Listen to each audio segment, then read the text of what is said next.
TV news में आपका स्वागत है। मैं हूं स्तुति और आइए एक नजर डालते हैं शहर की प्रमुख सुर्खियों पर।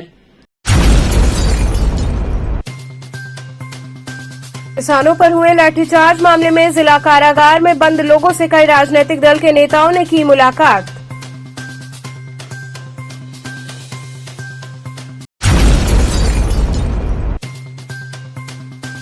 वट सावित्री पर्व पर महिलाओं ने पति की दीर्घायु की कामना के साथ रखा निर्जल व्रत, किया वट वृक्ष का पूजन।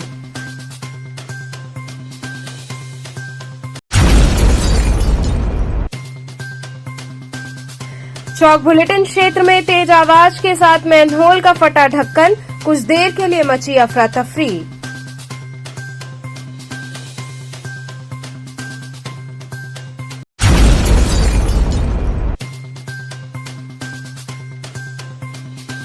और पुरानी पेंशन बहाली की मांग को लेकर कचहरी मुख्यालय पर हुआ जोरदार प्रदर्शन। और अब खबरें विस्तार से। किसानों पर हुए लाठीचार्ज मामले में जिला कारागार में बंद लोगों से कई राजनीतिक दल के नेताओं ने मुलाकात कर हालचाल जाना। ट्रांसपोर्ट सिटी बसाने को लेकर कुछ दिन पूर्व किसानों के ऊपर हुए लाठीचार्ज व अभद्रता को लेकर इस समय राजनीतिक पार्टियों ने मोर्चा खोल दिया है। उसी क्रम में आज जिला जेल में उस दिन की घटना को लेकर बंद लोगों से मुलाकात की गई। इस दौरान कांग्रेस से प्रदेश प्रांतीय अध्यक्ष अजय राय, सपा से एमएलसी आशुतोष सिन्हा व अन्य राजनीतिक दलों के लोग मौजूद रहे, जिन्होंने लोगों से मुलाकात की और उनका हालचाल जाना। मुलाकात के दौरान लोगों ने उन्हें हर संभव मदद करने का आश्वासन भी दिया। कांग्रेस के प्रदेश प्रांतीय अध्यक्ष अजय राय ने कहा कि जबरदस्ती किसानों के ऊपर मुकदमा दर्ज किया गया है और जेल में भी उन्हें प्रताड़ित किया जा रहा है। उन्होंने कहा कि जिस प्रकार से किसानों की जमीन जबरदस्ती ली जा रही है और उन्हें प्रताड़ित किया जा रहा है, विकास प्राधिकरण के लोगों के ऊपर प्रशासन पर कार्रवाई होनी चाहिए और जो भी लोगों को फर्जी तरीके से मुकदमे में फंसाया गया है, उनको बाइज्जत बरी करना चाहिए। आज हम लोग यहाँ जिला कारागार में जो हमारे मोहन सराय वहाँ ट्रांसपोर्ट नगर की ज़बरदस्ती ज़मीन ले रही है सरकार, ये योगी मोदी की सरकार ज़बरदस्ती उनसे मार कर उनकी ज़मीन ले रही है, उनको प्रताड़ित किया जा रहा है। जेल के अंदर हम लोग मिलने गए थे, वो बेचारे रो रहे थे, जिनके घर में गौरीशंकर जी के घर में शादी थी, बिटिया की विदाई होने वाली थी, उस समय पुलिस ने जाकर मारा पीटा और जेल भेज दिया है। हम सब लोग उनसे मिले हैं और निश्चित तौर से कांग्रेस पार्टी इनके गाँव में भी हम लोग सबसे पहले खड़े रहे हैं, आज भी हैं और निश्चित इस परिवार के साथ पूरी ताकत के साथ हम लोग खड़े हैं और जो भी उसमें पुलिसकर्मी या विकास प्राधिकरण के लोग उसमें शामिल हैं, उनके खिलाफ कार्रवाई हो, उनकी सेवा समाप्त की जाए, उनके खिलाफ मुकदमा लिखा जाए और जो लोग प्रताड़ित करके जेल भेजे गए हैं, मैं ये निश्चित तौर से मांग करता हूं, कांग्रेस पार्टी डिमांड करती है कि इनके ऊपर मुकदमे ये हटाए जाएं, मुकदमे निरस्त किए जाएं और इनको बाइज्जत जेल से छोड़ा जाए। जिस तरह से काशी के सांसद प्रधानमंत्री नरेंद्र मोदी जी लगातार कहते हैं किसानों को बढ़ावा देते हैं और वहीं दूसरी उन्हीं के सांसदीय क्षेत्र में इस तरह की घटनाएं देखने को क्या कहते हैं? अब यही तो मैं कह रहा हूँ कि जो आप उठाकर देख लीजिए, जिस प्रधानमंत्री के संसदीय क्षेत्र में जब इस प्रकार का अत्याचार अन्याय हो रहा है, जैसा आप लोगों ने कहा कि किसानों को बढ़ावा देने की बात करते हैं, बेटी बचाओ बेटी पढ़ाओ की बात करते हैं और वहाँ बच्चियों को के साथ अपमानजनक व्यवहार किया जाता है, दुर्व्यवहार किया जाता है, किसानों को मारा जाता है, घसीट कर उनको ले आकर जेल भेजा जाता है, तो मैं समझता हूँ कि ये प्रधानमंत्री जी का दोहरा चरित्र सामने आता है और आम जनता को ये समझना चाहिए कि जो देश के प्रधानमंत्री का संसदीय क्षेत्र में इस तरीके की हरकत हो रही है तो बाकी प्रदेश और देश का क्या हाल होगा। एक और दूसरी ओर ये भी बोली जा रही है कि पहले किसानों की तरफ से पथराव चालू हुआ, शांतिपूर्ण ढंग से अपना कार्य करने गई थी प्रशासन, तो उसके बाद मजबूरन लाठी चलाना पड़ा, इस पर क्या? अच्छा ये बताइए, कहीं पर भी आप लोग मीडिया में जुड़े हुए हैं, पथराव पहले, मैं तो आज तक इतना साल से हो गया, पथराव तो नहीं होता।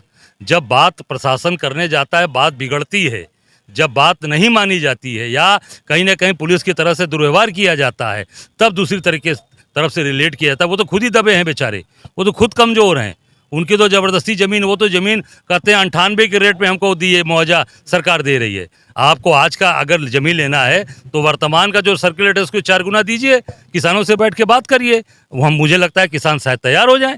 और उनको आप ज़बरदस्ती मार कर और उनको बदनाम कर रहे हैं।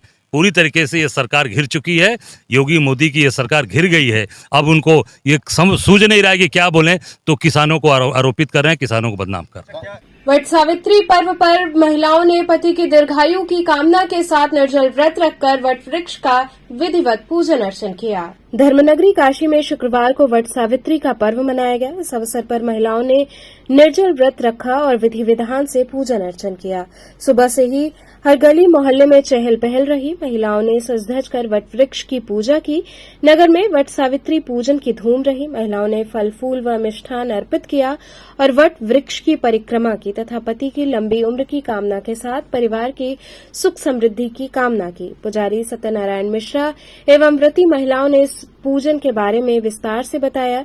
मान्यता है कि सावित्री ने अपने पति सत्यवान के प्राणों की रक्षा के लिए ये व्रत किया था और यमराज से अपने पति के प्राण की रक्षा की थी। तभी से महिलाएं इस व्रत को करती चली आ रही हैं।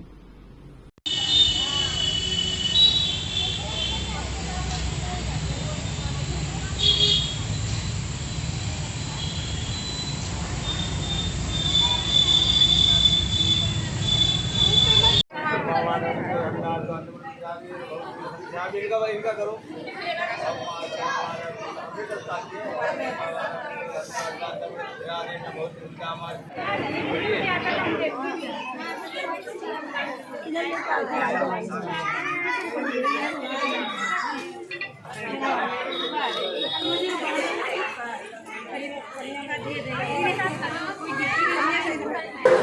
आज वट सावित्री पूजा है।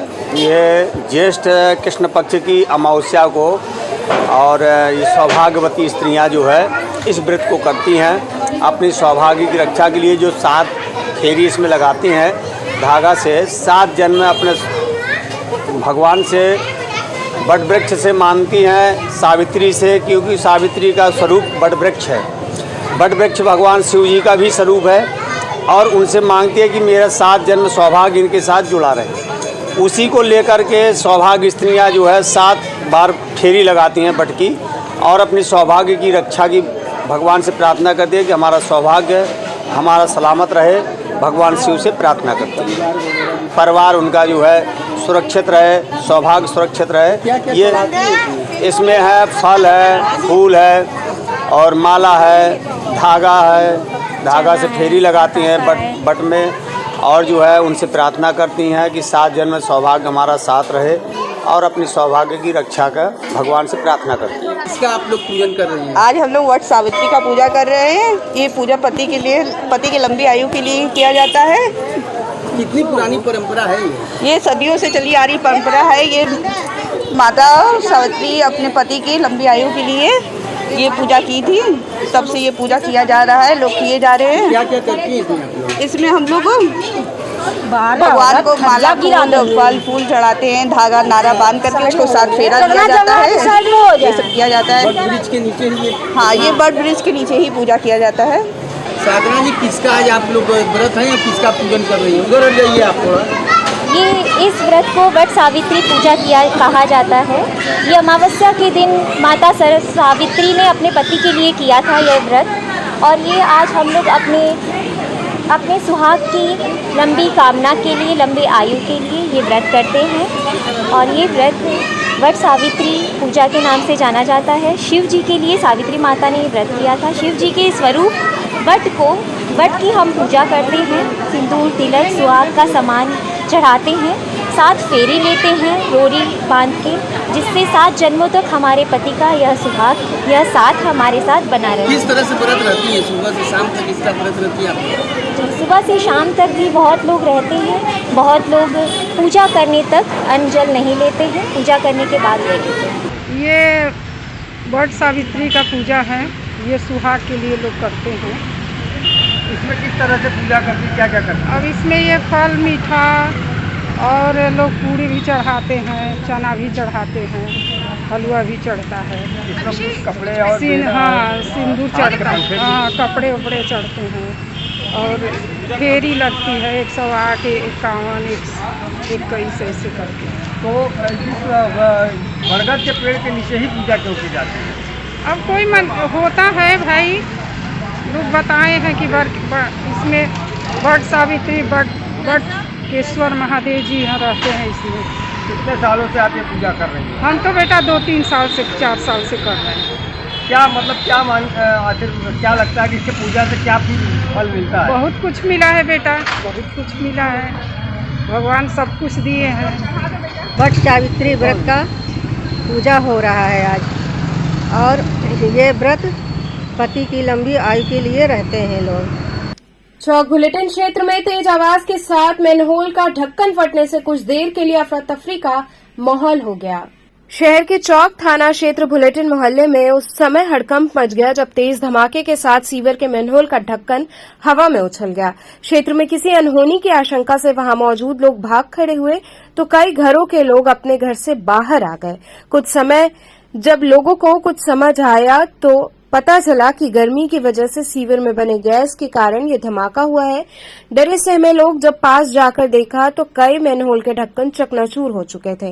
वहीं घटना की जानकारी होने पर आसपास के मोहल्ले के लोग भी जुट गए और देखते ही देखते पूरे क्षेत्र में लोगों का जमावड़ा लग गया। वहीं धमाके की सूचना पर स्थानीय पुलिस भी मौके पर पहुंची और स्थिति के बारे में अपने अधिकारियों को अवगत कराया। इस पूरे प्रकरण के बाद मौके पर पहुंचे स्थानीय बीजेपी के पार्षद ने नगर निगम के अधिकारियों से घटना को अवगत कराया। करीब 1 घंटे के पश्चात मौके पर पहुंची नगर निगम टीम मामले की जांच में जुट गई है।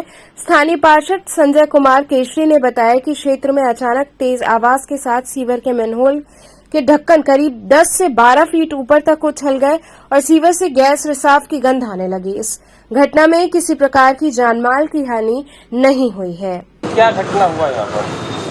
आज लगभग 4 बजे के समय अचानक तेज़ आवाज़ में ब्लास्ट हुआ।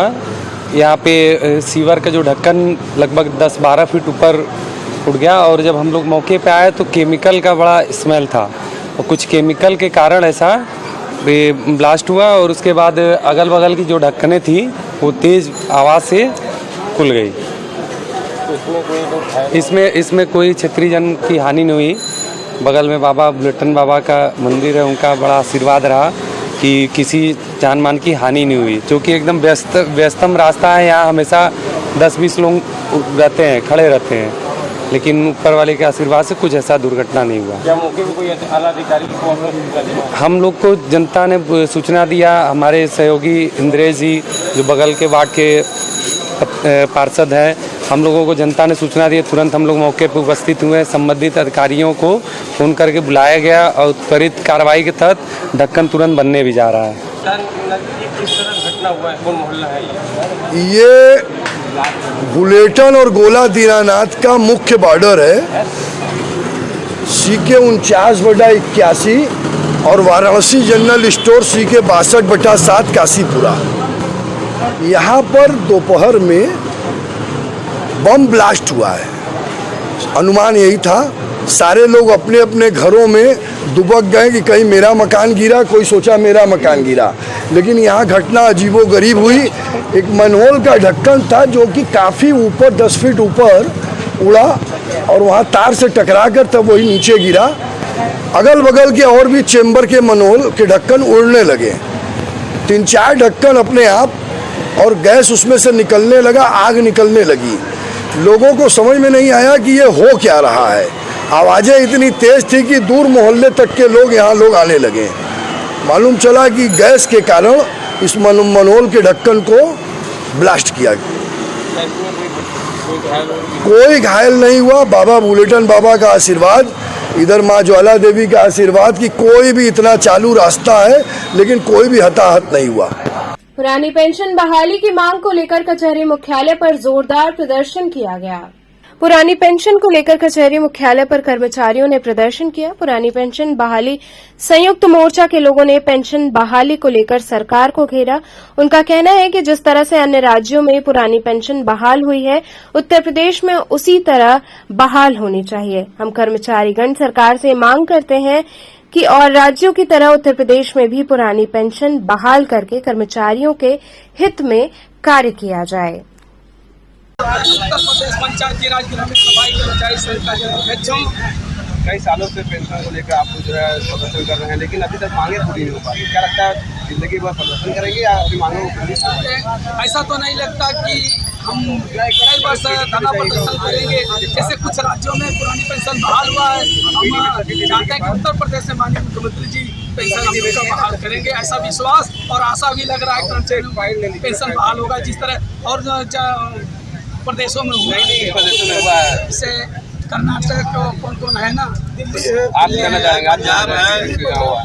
दिल्ली है, पंजाब है, कर्नाटक है, छत्तीसगढ़ है, इस जनपदों में पुरानी पेंशन बहाल हुआ है। तो यूपी में क्यों नहीं हो पा रहा है, क्या लगता है? अगर ये सरकार नहीं करती है तो हम लोग जो है कि सरकार बदलने का भी काम करेंगे। तो कैसे बदल देंगे? सरकार तो हमेशा जो है वोट द्वारा कर्मचारी हमारे वोट द्वारा ही बदल देंगे। कितने कर्मचारी हैं जो इससे लाभान्वित हैं? ऐसे सभी पूरे उत्तर प्रदेश के पूरे कर्मचारी हैं लाभान्वित। कितने हैं? पूरे कम से कम 1 लाख के ऊपर कर्मचारी। आपके प्रदर्शन में तो भीड़ कम दिख रही है। हर जिले में प्रदर्शन हो रहा है, हर जिले में जोड़ेंगे तो हो जाएगा। आज 18 तारीख को पूरे प्रदेश के समस्त जिलों में हर मुख्यालय से जो है आज का कार्यक्रम रखा गया।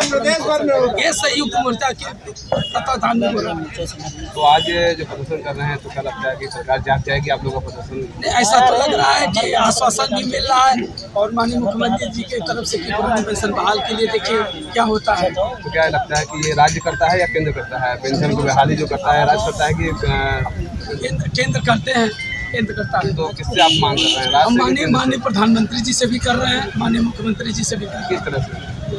अब अपना बात धैर्यता पूर्वक हम लोग अपना मांग पत्र के हिसाब से जिलाधिकारी के माध्यम से मैं पत्र दे के मैं अपनी नोटबुक को मंगवाने का काम कर रहा हूँ। आप लोग ये पत्र देते हैं, क्या करें, सरकार नहीं सुन रही है, हम तो भाई मांगेंगे ही ना, लगातार मांगना ही का। लोकसभा चुनाव में आप लोग इसका जवाब देंगे या लोग नहीं, और लोकसभा के चुनाव में मैं जवाब देने का संगठन का। क्या लगता है कि सरकार नहीं बनेगी?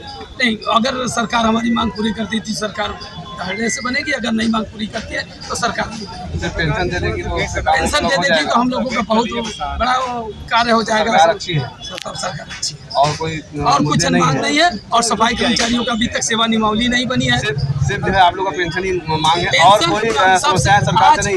आज के डेट में सिर्फ पुरानी पेंशन। किस तरह से? बस सिर्फ पेंशन पेंशन मिल जाएगा, आप महंगाई बताओ, सारा चीज आप लोगों को खत्म हो जाएगा। अभी वो तो लगातार मिल रहा है, महंगाई नहीं दिख रहा है। नहीं, महंगाई दिख रहा है लेकिन पेंशन की खाली बात। सेंट केसी मेमोरियल इंग्लिश स्कूल के मेधावी विद्यार्थियों को सम्मानित किया गया। सेंट केसी मेमोरियल इंग्लिश स्कूल की सूरजकुंड नई सड़क स्थित शाखा में कक्षा 10वीं एवं 12वीं के रैंक होल्डर विद्यार्थियों को विद्यालय परिवार द्वारा सम्मानित किया गया। सर्वप्रथम विद्यालय के प्रधानाचार्य रविनंदन तिवारी तथा मैनेजिंग डायरेक्टर तृप्ति तिवारी अपने विद्यालय के संस्थापक स्वर्गीय डॉ कैलाश चंद्र शर्मा व डॉ गायत्री अवस्थी शर्मा के चित्र पर माल्यार्पण कर उन्हें नमन किया।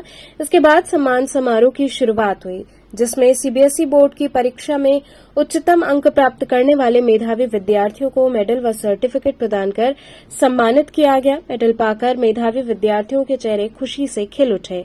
विद्यालय परिवार ने सभी बच्चों को निरंतर आगे बढ़ते रहने की प्रेरणा दी और कड़ी मेहनत व लगन से अपने गुरुजनों, अभिभावकों सहित अपने देश का नाम रोशन करने के लिए प्रेरित किया।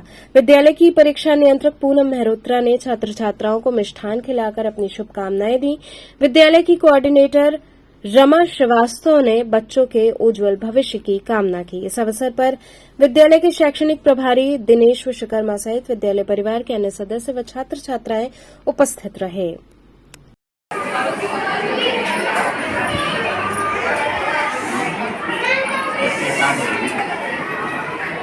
सामने देखिए,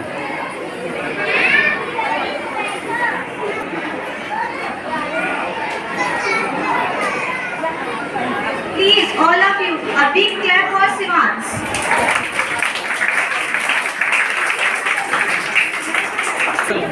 माइक में अच्छा आएगा।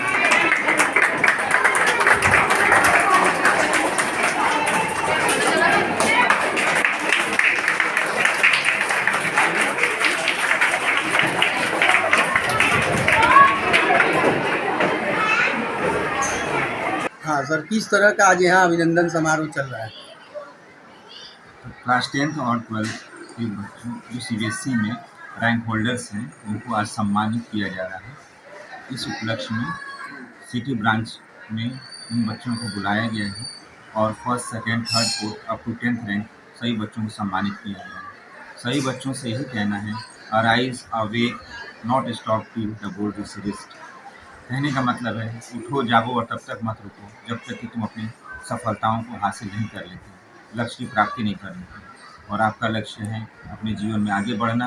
आप आगे बढ़िए, इसके साथ अपने देश का, अपने घर का, अपने परिवार का और विद्यालय का नाम रोशन करें। यहाँ रुकेंगे एक छोटे से ब्रेक के लिए। आप बने रहिए केटीवी के साथ।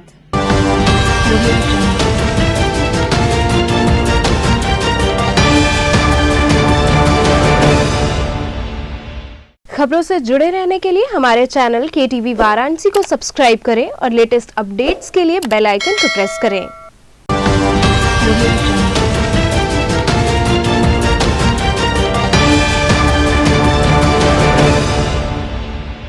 ब्रेक के बाद आपका स्वागत है।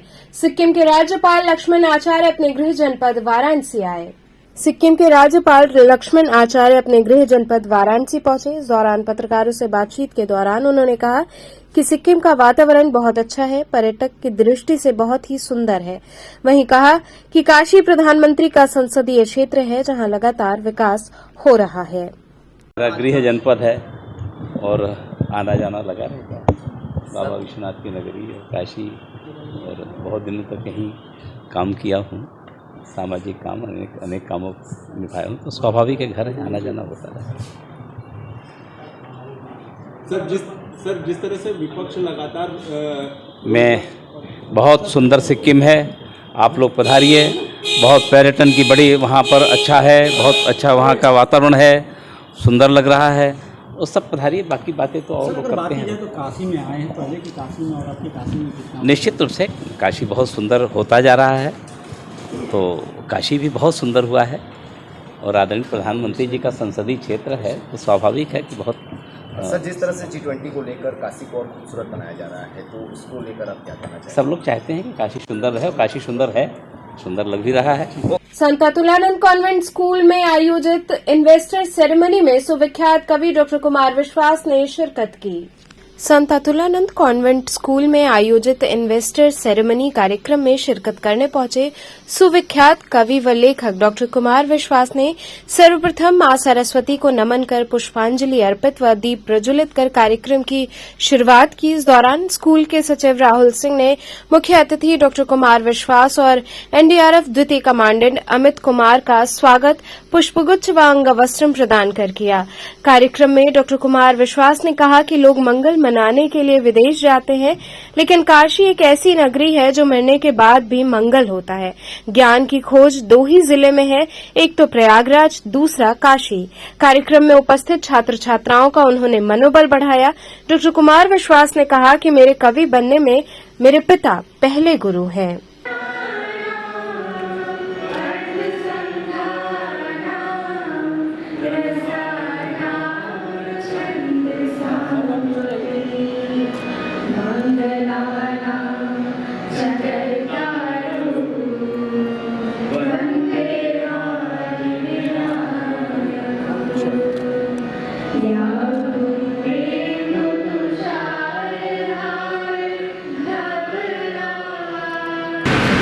इस परिसर में बैठे हुए भारत के भविष्य को मैं प्रणाम करता हूं।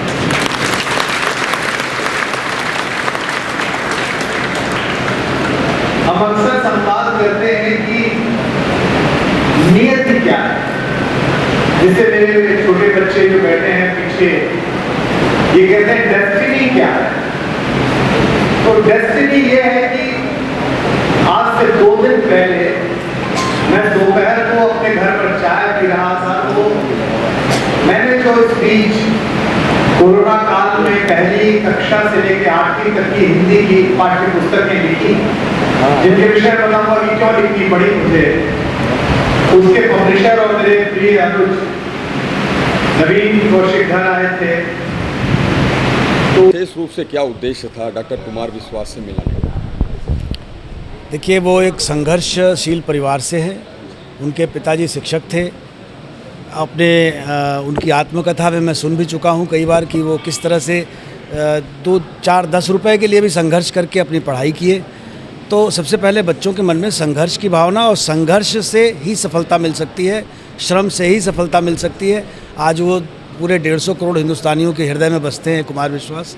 उनको प्रेरणा स्रोत के रूप में बुला करके बच्चों के मन में भावना डालनी थी।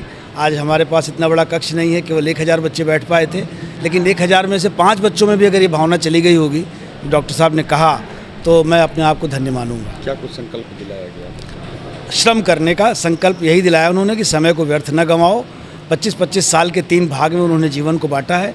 पहले 25 साल आप खूब जम के मेहनत करिए, कोई भी कोर कसर मत छोड़िए। दूसरे 25 साल आप देश के लिए मरिए। अंतिम 25 साल आप सुखी जीवन व्यतीत करेंगे और सबके हृदय में वास करेंगे। विशेष रूप से शिक्षकों के लिए उन्होंने बहुत अच्छा संदेश दिया कि बाकी हर पोस्ट से आदमी रिटायर हो सकता है, शिक्षक कभी रिटायर नहीं होता। वो इस दुनिया से भी रिटायर होने के बाद अपने विद्यार्थी की आत्मा में ज्ञान के रूप में हमेशा जीवित रहता है। ये बहुत बड़ी बात उन्होंने कही जो मुझे अच्छी लगी और मुझे फिर मौका मिलेगा तो उनको दोबारा बुलाऊंगा। वादा भी किया उन्होंने कि आएंगे। सबसे बड़ी चीज़ कि वो एक बड़े कवि हैं और राजा साहब जानते हैं कि बहुत महंगे कवि हैं और मेरी औकात नहीं थी, मेरे विद्यालय की औकात नहीं थी उनको बुलाने की, पर उनके अंदर जो शिक्षक की आत्मा बसती है, पहले उन्होंने जीवन अपना शिक्षक से शुरू किया था। शिक्षक की जो आत्मा बसती शायद उसीलिए विद्यालय के प्रति आकर्षित हुए। और मैं धन्यवाद दूंगा बेंचमार्क एजुकेशन का, जिन्होंने हमें ये दिया, जिनकी किताबें हमारे चलती भी हैं, जिन्होंने सौभाग्य प्रदान किया। राम कथा की चर्चा चली सर, किस तरह की राम अपने अपने राम, उन्होंने ये वादा किया है कि आप बुलाएंगे तो हम 3 दिन तक अपने अपने राम कथा कहेंगे। राम का मतलब मैं पहले भी कह चुका हूँ, राष्ट्र मंगल होता है। तो राम का मतलब किसी आराध्य की पूजा ही नहीं है। राष्ट्र मंगल की जो कामना करे, जो कल्पना करे, वही राम कथा है। तो वो राम कथा आएंगे, बोलेंगे, राष्ट्र मंगल की बात करेंगे। अगर हर विद्यार्थी चरित्रवान होगा, हर विद्यार्थी अच्छा होगा, जैसा कुमार जी ने कहा भी, तो वो अपने आप राष्ट्र का मंगल करेगा। पुल बनाएगा तो मजबूत बनाएगा, नीतियाँ, शिक्षा नीतियाँ बनाएगा तो देश के हित में बनाएगा, इत्यादि इत्यादि। तो ऐसी बातें राष्ट्रमंगल के रूप में कहेंगे, वो रामकथा के रूप में कहेंगे। राम एक व्यक्तित्व है जिसकी विवेचना करना यहाँ संभव नहीं है, लेकिन हम उसको इस रूप में लेते हैं कि एक आदर्श व्यक्तित्व थे, मर्यादा पुरुषोत्तम थे। उनके बारे में चर्चा करने के लिए 3 दिन का समय उन्होंने दिया है, परंतु तिथि अभी निर्धारित नहीं है। ठीक। सुबह बनारस क्लब द्वारा लोगों में ठंडे पानी की बोतल वितरित कर सामाजिक संगठनों से प्याऊ की व्यवस्था की अपील हुई। भीषण ताप, प्रचंड गर्मी में राहगीरों के बीच पानी की भारी किल्लत को देखते हुए विभिन्न सामाजिक संगठनों में जागरूकता लाने के उद्देश्य से सामाजिक संस्था सुबह बनारस क्लब के बैनर तले संस्था के अध्यक्ष मुकेश जायसवाल, महासचिव राजन सोनी, उपाध्यक्ष अनिल केशरी आदि के नेतृत्व में मैदागिन चौराहे पर आने जाने वाले राहगीरों के बीच प्यास बुझाने के लिए संस्था की ओर से पानी की बोतल बांटकर सभी सामाजिक संगठनों से अपील किया गया कि वो अपनी ओर से जगह जगह पर प्याऊ की समुचित व्यवस्था करके प्यासे लोगों को राहत देने का कार्य करें। इस अवसर पर अध्यक्ष मुकेश जायसवाल ने कहा कि पर्यटन की दृष्टि से वाराणसी शहर काफी विकसित हो चुका है। यहां पर नित्य प्रतिदिन लाखों पर्यटक आते हैं, मगर बढ़ते तापमान के बीच उनको पानी को लेकर काफी दिक्कतों का सामना करना पड़ रहा है। वाराणसी शहर का तापमान लगातार बढ़ता जा रहा है, उसके बावजूद जलकल विभाग द्वारा अभी तक कोई भी कारगर उपाय नहीं किया गया है। लोग पानी के बिना व्याकुल और बेचैन हैं। ऐसे लोगों के लिए सामाजिक संगठन प्याऊ लगाकर राहत प्रदान करती है, मगर वो भी अभी तक नगण्य साबित हो रहा है। संस्था द्वारा सभी सामाजिक संगठनों से अपील किया जाता है कि वो जगह जगह प्याऊ लगाकर पुनीत कार्य में अपनी सहभागिता प्रदान करें। इस कार्यक्रम में प्रमुख रूप से प्रदीप गुप्ता, श्यामदास गुजराती, बीडी टकसाली, ललित गुजराती इत्यादि लोग शामिल रहे। जिस प्रकार से प्रचंड ताप में हमारा बनारस पूरा झुलस रहा है और यहाँ चूँकि ये पर्यटक स्थली घोषित किया गया है, यहाँ पर लाखों यात्री नित्य प्रतिदिन आते हैं, लेकिन पानी की स्थिति नगण्य साबित हो रही है। जगह जगह जो हैंडपंप है और जो कल है वो सूख चुके हैं। ऐसे स्थिति में यहाँ की सामाजिक संगठनें आगे आती हैं, लेकिन वो भी इस बार शांत बैठी हुई हैं। उनको जागरूक करने के उद्देश्य से हमने सामाजिक संस्था सुबह बनारस क्लब के बैनर तले पानी के बोतल का पानी और बिस्कुट सभी यात्रियों और आने जाने वाले राहगीरों के बीच बांटा है और सभी सामाजिक संगठनों से अपील किया है कि वे भी इस पुनीत कार्य में भाग ले। हमारा जल कल विभाग से भी यह मांग है कि चूँकि पानी का व्यवस्था बनारस में नहीं है और जो लोग को पानी पीना है वो खाली बोतल खरीद कर पानी पी रहे हैं, उनकी प्यास बुझ नहीं रहे हैं, तो जल कल विभाग जगह जगह प्याऊ लगाकर अपने माध्यम से पानी की समुचित व्यवस्था करे। आपकी तरफ से कब तक ये चलेगा? हमारे तरफ से हमारा संस्था जो है हमेशा जागरूक करने का काम किया है। अगर सभी सामाजिक संगठनें जागरूक हो जाती हैं तो हमारे मुहिम उसी जहां समाप्त हो जाएगा। बीएचयू हिंदी विभाग में पद्मावत के 500 वर्ष पूर्ण होने पर विशेष व्याख्यान आयोजित किया गया। काशी हिंदू विश्वविद्यालय स्थित हिंदी विभाग के सभागार में पद्मावत के 500 वर्ष पूर्ण होने पर विशेष व्याख्यान का आयोजन किया गया। कार्यक्रम का शुभारंभ दीप प्रज्वलन, मालवीय जी के चित्र पर पुष्पांजलि और कुलगीत के साथ हुआ। कार्यक्रम के मुख्य वक्ता बीएचयू हिंदी विभाग के रिटायर्ड प्रोफेसर आचार्य अवधेश प्रधान थे। कार्यक्रम की अध्यक्षता प्रोफेसर सदानंद शाही ने किया।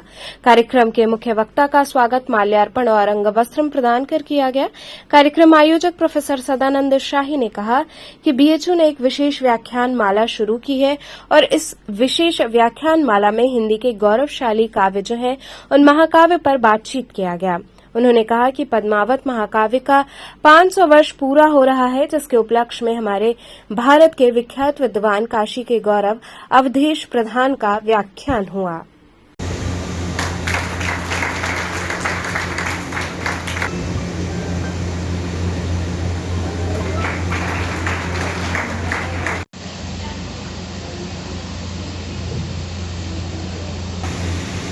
पद्मावत की सांस्कृतिक धूम साहित्य को प्रेम का ध्यान था। उन्होंने कहा मैं विशेष व्याख्यान शुरू करना चाहता हूँ। उनका ये तो बहुत अच्छा, तो बहुत बढ़िया योजना है। मैंने बढ़ चढ़ कर तो शब्दों में क्या जाता है, मैंने बहुत प्रोत्साहित किया और कहा बहुत बढ़िया आइडिया है। और साड़ी जी ने जब वातावरण ठंडा देखा तो उन्होंने कहा कि ऐसा करिए आप इसे शुरू कर सकते हैं। यही एक विशेषज्ञ है, इस पर डॉक्टर दिलीप बिजली साहब ने काम किया है। ये देखना है शाही का काम ये लोगों ने इलाहाबाद से देखा है, दिल्ली से बहुत सारे लोग लगे और भी बहुत सारे जामिया मिलिया अलीगढ़ में और लोगों को थोड़ा देखना चाहिए। ये आयोजन हो रहा है और क्या है? काशी हिंदू विश्वविद्यालय ने एक विशेष व्याख्यान माला शुरू की है और इस विशेष व्याख्यान माला में हिंदी के गौरव जो महाकाव्य हैं उन महाकाव्यों पर हम बातचीत करेंगे। आज महाकाव्यों पर क्यों बात करेंगे, थोड़ी देर इस पर मैं बताना चाहता हूँ कि आजकल जो टेक्नोलॉजी का हमारे जीवन में इतना गहरा प्रभाव हो गया है कि उस प्रभाव के चलते हम बड़ा और उदात्त सोच नहीं पा रहे हैं। हिंदी का गौरव है कि हिंदी में बहुत सारे महाकाव्य हैं। आज हम जिस महाकाव्य के बारे में चर्चा करने जा रहे हैं वो जायसी का पद्मावत है, जिसके 500 वर्ष पूरे हो गए। जायसी का पद्मावत सत्ता का जो मद है और शक्ति का जो मद है उसके बरक्स प्रेम की और सौंदर्य की जो सत्ता है उसे स्थापित करने वाला महाकाव्य है। इस महाकाव्य के 500 वर्ष पूरे हो रहे हैं। तो आज हमारे बहुत ही भारत विख्यात विद्वान काशी के ही गौरव अवधेश प्रधान जी का व्याख्यान है। इस कड़ी में आगे हम रामचरितमानस के 450 वर्ष हुए हैं, तो 12 जून को उस पर हम एक कलकत्ते से आ रहे हैं प्रोफेसर शंभुनाथ, उनका व्याख्यान कराएंगे। और जून के अंत में इस बनारस की धरती में एक महाकाव्य लिखा गया कामायनी, आधुनिक हिंदी का सबसे मूल्यवान उपलब्धि। तो उस कामायनी पर हम 3 दिन की राष्ट्रीय संगोष्ठी करेंगे। कुल मिला के हिंदी विभाग का उद्देश्य है कि तकनीकी विकास की वजह से हमारा जीवन बहुत छोटे छोटे संदर्भों में जो बट करके क्षणभंगुर सा हो गया है, उस क्षणभंगुरता को एक उदात्त आयाम देना, जिस उदात्तता में मनुष्य प्रेम अपने सामाजिक जीवन को प्रेममय बनाए और सुंदर बनाए। इस उद्देश्य से इस विशिष्ट व्याख्यान माला का आरंभ किया जा रहा है। किसी भी विश्वविद्यालय की ये महत्वपूर्ण जिम्मेदारी होती है कि वह अपने समाज के नैतिक उत्थान और उसकी चित्तवृत्ति के उदात्तीकरण की भी जिम्मेदारी ले, तो इन महाकाव्यों की चर्चा करके हम अपने सामाजिक चित्त को उदात्त करने की अपनी भूमिका निभा रहे हैं। आज कितने दिनों का व्याख्यान मिला और विषय क्या है इसका? आज के व्याख्यान का विषय है मानुष प्रेम भयो वैकुंठी। ये जायसी का ही वाक्य है, जिसमें वो कहते हैं कि ये जो मनुष्य का प्रेम है, हम दुनिया भर की पूजा की, उपासना की, भक्ति की बात करते हैं, लेकिन भक्ति का जो मूल तत्व है वह प्रेम है। और यह वही प्रेम है जो मनुष्य के हृदय में दूसरे मनुष्य के लिए अंकुरित होता है, जो मनुष्य के हृदय में पूरी प्रकृति के लिए अंकुरित होता है, वही प्रेम। और चूँकि जायसी ये मानते हैं कि ये जो पूरी प्रकृति फैली हुई है, मनुष्यों का संसार जो फैला हुआ है, वह उसी परमात्मा की, उसी ब्रह्म की अभिव्यक्ति है। तो उसके साथ जो हमारा प्रेम भाव है, हम एक दूसरे से जो प्रेम करते हैं, प्रकृति से जो प्रेम करते हैं, जीवन से जो प्रेम करते हैं, वही प्रेम हमारे जीवन का सार तत्व है। बीएचओ मनोविज्ञान विभाग की टीम ने दृष्टिहीन व्यक्तियों के बेहतर कंप्यूटर उपयोग हेतु प्रयोगात्मक अध्ययन किया। ऐश्वर्या जायसवाल प्रोफेसर योगेश कुमार आर्य के पर्यवेक्षण में मनोविज्ञान विषय की शोध छात्रा हैं तथा विश्वविद्यालय अनुदान आयोग की पूर्व सीनियर रिसर्च फेलो हैं। वर्ष 2020 में वह international union of psychological sciences UN और WHO द्वारा मान्यता प्राप्त एक व्यापक वैश्विक मनोवैज्ञानिक संगठन और इंटरनेशनल कांग्रेस ऑफ साइकोलॉजी विश्व का सबसे बड़ा और सबसे प्रभावशाली मनोवैज्ञानिक आयोजन द्वारा आयोजित प्रतिष्ठित इमर्जिंग साइकोलॉजिस्ट प्रोग्राम 2021 के लिए दुनिया भर से चुने गए 40 अंतर्राष्ट्रीय प्रारंभिक करियर शोधकर्ताओं में शामिल थीं। साथ ही ऐश्वर्या दृष्टिहीन और दृष्टिबाधित व्यक्तियों के लिए बेहतर कंप्यूटर उपयोग संभव करने वाले एक महत्वपूर्ण प्रोजेक्ट का भी भाग है। बीएचयू के मनोवैज्ञानिक विभाग के डॉक्टर तुषार सिंह और ऐश्वर्या जायसवाल तथा CWURU और IIT बीएचयू के शोधकर्ताओं की एक संयुक्त शोध टीम ने अपनी तरह का एक पहला प्रयोगात्मक अध्ययन किया, जिसका उद्देश्य ये दिखाना था कि कंप्यूटर से बातचीत करने के लिए हाव भाव पर आधारित एक तकनीक जिसमें उंगलियों की सहायता से कंप्यूटर को टाइपिंग के लिए निर्देश दिए जाते हैं, दृष्टिहीन दृष्टिबाधित व्यक्तियों के लिए एक संभावित कंप्यूटर इनपुट तकनीक है। शोधकर्ताओं का मानना है कि ये नई खोज दृष्टिहीन व दृष्टिबाधित समुदाय को कंप्यूटर या कंप्यूटरीकृत प्रणालियों के संचालन एवं विशेषज्ञता में सुधार करने में मदद करेगी तथा उन्हें वर्तमान डिजिटल युग का हिस्सा बनने में सक्षम करेगी। ऐश्वर्या, जिस तरह आपको ब्रिटिश साइकोलॉजिकल सोसाइटी का प्रतिष्ठित पुरस्कार के लिए नामित किया गया है, तो ये पुरस्कार क्या है और काशी हिंदू विश्वविद्यालय के किसी छात्र को ये पहली बार मिला है या इसके पहले भी कुछ तरह का मिला? नहीं, ये काशी हिंदू विश्वविद्यालय के में पहले कभी नहीं मिला है। तो British psychological society United kingdom की लीडिंग साइकोलॉजी की ऑर्गेनाइजेशन है, जिसे कि उसके रॉयल चार्टर द्वारा वहाँ पे साइकोलॉजी को पब्लिक गुड के लिए अप्लाई करने की रिस्पॉन्सिबिलिटी दी गई है। तो ये सोसाइटी हर 2 साल में 1989 से अभी तक हर 2 साल में एक बार European congress of psychology organise करती है, जिसमें कि ये अवार्ड दिया जाता है स्टूडेंट्स को।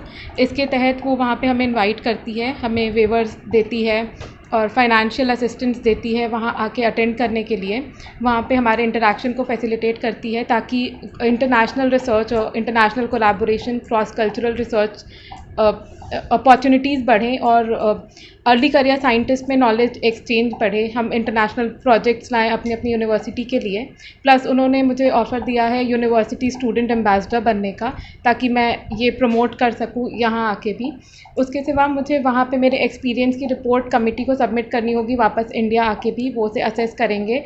आगे इस तरह के ग्रांट्स को बढ़ावा मिलेगा हमारे यहाँ के स्टूडेंट्स को कि यहाँ के स्टूडेंट्स को इस तरह से फैसिलिटेट किया जा सकता है और ये उनके लिए कितनी ब्राइट अपॉर्चुनिटी होगी, इस बारे में मैं उनको रिपोर्ट लिख के भेजूंगी और वो उस पर फर्दर एक्शन लेंगे, ऐसा उन्होंने बोला है फ़िलहाल जो मेरे पास आया है। तो प्लस भारत की बात कर लिया तो भारत की आप पहली स्टूडेंट हैं जो बनारस से हैं। ये जैसे कि इसमें लिखा गया कि 70 देशों के प्रतिनिधि से भाग लेते हैं, तो क्या कहना है आपका इस पर? मुझे ये तो नहीं पता मैं भारत से पहली हूँ कि नहीं, ये मुझे हाँ ये मैंने पता भी नहीं किया अभी, बट हाँ काशी हिंदू विश्वविद्यालय से ये पहला मुझे मिल रहा है। इसके अलावा और क्या क्या अचीवमेंट आपने किया और क्या प्रोजेक्ट पे आप जुड़ी हुई हैं? इसके पहले मुझे वर्ल्ड की लीडिंग साइकोलॉजी ऑर्गेनाइजेशन है IUPSY, international union of psychological sciences, जो कि एक्रेडिटेड है यूनाइटेड नेशंस और वर्ल्ड हेल्थ ऑर्गेनाइजेशन से। उसके तहत एक अवार्ड होता है इमर्जिंग साइकोलॉजिस्ट अवार्ड, तो वो हर 4 साल में एक कांग्रेस ऑर्गेनाइज करते हैं, इंटरनेशनल कांग्रेस ऑफ साइकोलॉजी, जिसमें कि वो पूरे दुनिया भर से 40 अर्ली करियर साइंटिस्ट को सेलेक्ट करते हैं। एक 10 महीने का प्रोग्राम होता है, वो वहाँ हमें कांग्रेस अटेंड करने का तो वेवर देते ही हैं, साथ में हमारा बीच प्रोजेक्ट्स को लेके इंटरैक्शन, अपनी रिसर्च शेयर करना वर्चुअली, ये इन पर्सन होने से पहले 6 महीने पहले से वर्चुअली स्टार्ट हो जाता है और तरह तरह से कोलैबोरेशन प्रमोट किए जाते हैं। तो इसका पिछली कांग्रेस का अटेंड करने का और उसमें इमर्जिंग साइकोलॉजी से अवार्ड मिलने का मुझे ये फ़ायदा हुआ। पहले तो I am very thankful to my professors who promoted me for that, क्योंकि तुषार सिंह सर भी एक इमर्जिंग साइकोलॉजिस्ट रह चुके हैं। इनफैक्ट जो पहला अवार्ड मिला था, पहला सेशन ये हुआ था international union of psychological sciences से, वो उस बैच में थे। तो तुषार सर और योगेश सर ने मुझे प्रमोट किया। उसके चलते मुझे 2 इंटरनेशनल प्रोजेक्ट्स मिले। एक है multi national project, I would say. उस इंटरनेशनल प्रोजेक्ट वो पोलक यूनिवर्सिटी चेक रिपब्लिक से स्टार्ट हुआ। उसमें फिलीपींस, चेक Republic, India, Pakistan, Hong Kong and अब स्पेन के भी रिसर्चर्स इन्वॉल्व हैं, और हम लोग उसमें एडोलेसेंट डेवलपमेंट के बायोसाइको सोशल कोरिलेट्स देख रहे हैं, इफेक्ट ऑफ टेक्नोलॉजी असेस कर रहे हैं। उसके सिवा दूसरा जो कि हाल ही में उसी कांग्रेस के चलते मुझे प्रोजेक्ट, इंटरनेशनल प्रोजेक्ट मिला है, वो इंडो फिलीपींस प्रोजेक्ट है, जिसमें कि हम लोग क्लाइमेट चेंज का इम्पैक्ट असेस कर रहे हैं और क्लाइमेट अवेयरनेस के बारे में ऑन स्कूल स्टूडेंट्स। तो ये 2 इंटरनेशनल प्रोजेक्ट्स हैं जो चल रहे हैं, इनके लिए हम लोग ग्रांट्स अप्लाई कर रहे हैं। एंड आई होप सो कि BPS से भी मुझे ऐसे इंटरनेशनल प्रोजेक्ट बैक करने में जो BPS की एक्सपेक्टेशंस है हेल्प मिलेगी, and I could bring more proud to BHU और ऐसे प्रोजेक्ट्स लाके। अंतर्राष्ट्रीय संग्रहालय दिवस पर विजुअल कॉन्फ्रेंस प्रदर्शनी लगाई गई। अंतर्राष्ट्रीय संग्रहालय दिवस के उपलक्ष्य में वाराणसी के एशी गैलरी में देश के विभिन्न प्रांतों के केंद्रीय विद्यालय संगठन के 7 विभागों में 15 कला शिक्षकों की एक संगठित कला प्रदर्शनी विजुअल कॉन्फ्रेंस आयोजित हुई। ये प्रदर्शनी 22 मई तक चलेगी। कला शिक्षकों के अनोखे अनुभव और प्रेरणा का सामंजस्य एक स्थान पर देखने को मिला, जो हर कलाकार अपने अनूठे शैली और तकनीक को दर्शाते हुए भिन्न भिन्न शैलियों और कला कौशल को स्वतंत्र रूप से प्रदर्शित करने में सफल रहे। केंद्रीय विद्यालय संगठन वाराणसी संभाग के आयुक्त डॉ अजय कुमार मिश्र ने दीप प्रज्वलित कर कला प्रदर्शनी का उद्घाटन किया। प्रदर्शनी में अन्य विशिष्ट अतिथिगण KVBHU वाराणसी के प्राचार्य डॉ दिवाकर सिंह, बैरिस्टर पांडे, DD पाठक, विनीता सिंह, श्रीधर पांडे सहित केंद्रीय विद्यालय संगठन के अन्य महान व्यक्तित्व ने अपनी गरिमामय उपस्थिति देकर कलाकारों को एवं उनकी कला को सराहा और उनके उज्जवल भविष्य की कामना की। मुझे पहले से सूचना मिली थी कि आर्ट एग्जीबिशन लगने वाला है, प्रदर्शनी लगने वाली है, और मुझे यहाँ आके बहुत खुशी हुई। आर्ट, अब हमारे जो आर्ट टीचर हैं या आर्ट से जुड़े हुए जो लोग हैं, उन्होंने प्रकृति को और विभिन्न संसाधनों को चित्रों के माध्यम से, पेंटिंग के माध्यम से उकेरा है, जो जीवन की निरस्ता को दूर करेगा। और इनकी क्रिएटिविटी अगर सही में समाज में आए तो लोगों की सोचने की क्षमता और सोचने की दिशा और दशा बदलेगी। उन पर जो एक साइंस का बोझ पड़ता जा रहा है, साइंस के विकास से जो बोझ हो रहा है, वो निरस्ता दूर होगी और एक सच्चा आदमी, सच्चे दिल वाला आदमी विकसित होगा, एक बढ़िया समाज विकसित। मुझे बहुत अच्छा लगा और सारी पेंटिंग एक से एक बढ़कर है। इन्होंने जीवन के हर मुद्दे को छुआ है, हर चीज़ पर पेंटिंग बनाई है। सबसे खुशी की बात यह है कि विभिन्न जगह से लोग आए हैं, भारत के विभिन्न राज्यों से जो लोग आए हैं, विभिन्न विद्यालयों से और इस संस्था से जुड़े हुए लोग आए हैं, उन्होंने जीवन को सही अर्थों में यहाँ पे उकेरा है। इससे मुझे बहुत खुशी है और मैं इनको अपनी तरफ से हार्दिक आभार व्यक्त करता हूँ कि इन्होंने मुझे बुलाया। साथ साथ अपने प्राचार्यगण के साथ भी इनको बहुत बहुत शुभकामनाएं इनके उज्जवल भविष्य की। यह एक चित्र प्रदर्शनी बहुत बड़ी आयोजित है विजुअल कॉन्फ्रेंस नाम से, और ये 5 दिवसीय प्रदर्शनी है जिसमें केंद्रीय विद्यालय संगठन के 7 संभाग के 15 आर्ट टीचर जो आर्टिस्ट है वो मिलके ये एक प्रदर्शनी ऑर्गेनाइज किए हैं। इसका उद्घाटन आज माननीय डिप्टी कमिश्नर हमारे केंद्रीय विद्यालय संगठन वाराणसी संभाग के उनके द्वारा ये किया जा रहा है, डॉक्टर अजय कुमार मिश्र द्वारा। और इस प्रदर्शनी में आप तरह तरह के कार्यों को देख सकते हैं, कुछ एब्स्ट्रैक्ट वर्क, कुछ रियलिस्टिक, कुछ सेमी रियलिस्टिक और अलग अलग आर्ट फॉर्म को दिखाया गया है। और आज अंतर्राष्ट्रीय संग्रहालय दिवस है, इसके भी उपलक्ष्य में हम लोग इस प्रदर्शनी का आयोजन किए हैं कि दुनिया में जो अंतर्राष्ट्रीय संग्रहालय दिवस मनाया जाता है उसको समर्पित हमारी यह प्रदर्शनी है, तो उसको भी डेडिकेट करते हैं। और प्रदर्शनी का ये है कि 22 तक है, सब लोग आए देखें और एंजॉय करें। तो चलते चलते पुनः एक नजर डालते हैं शहर की प्रमुख सुर्खियों पर। किसानों पर हुए लाठीचार्ज मामले में जिला कारागार में बंद लोगों से कई राजनीतिक दल के नेताओं ने की मुलाकात।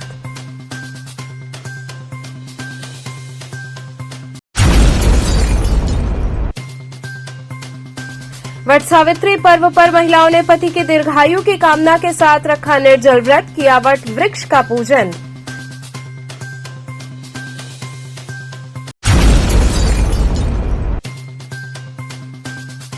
चौक बुलेटिन क्षेत्र में तेज आवाज के साथ मैनहोल का फटा ढक्कन, कुछ देर के लिए मची अफरा तफरी।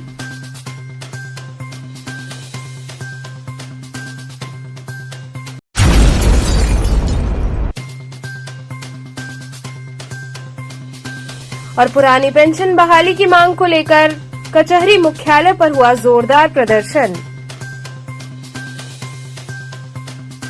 तो ये थे आज के समाचार, कल फिर होगी मुलाकात, तब तक के लिए नमस्कार।